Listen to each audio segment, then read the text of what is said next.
Database strong बनवायचा असेल तर एंटिटीज, ॲट्रिब्यूट्स आणि कीज क्लिअर असणं गरजेचं आहे. डेटाबेस म्हणजे फक्त डेटा नाही, तो डेटा कसा ऑर्गनाईज केला आहे हे जास्त इम्पॉर्टंट आहे. तर एंटिटी म्हणजे काय? एंटिटी म्हणजे रिअल वर्ल्डमधली एखादी वस्तू किंवा व्यक्ती ज्याची माहिती आपण स्टोअर करतो. फॉर एक्झाम्पल, कॉलेज डेटाबेसमध्ये स्टुडंट, टीचर, कोर्स हे सगळे एंटिटीज आहे. सिंपल शब्दात सांगायचं तर ज्याबद्दल माहिती ठेवतो ते एंटिटी. तर व्हॉट इज ॲट्रिब्यूट्स?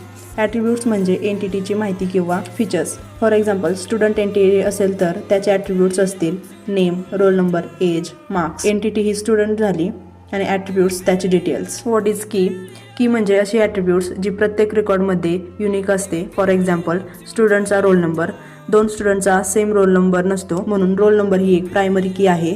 की म्हणजेच युनिक आयडेंटिटी. कन्स्ट्रेंट्स म्हणजे काय? कन्स्ट्रेंट्स म्हणजे रूल्स जे डेटाबेस फॉलो करतात. For example, roll number duplicate नसावा, एज निगेटिव्ह नसावी, नेम रिकामं नसावं, हे सगळे रूल्स म्हणजेच constraints. Full example in one line: student that is entity, name, roll number, marks that is attributes, roll number is a key, no duplicate roll number is a constraints. ER model in next video. See you soon.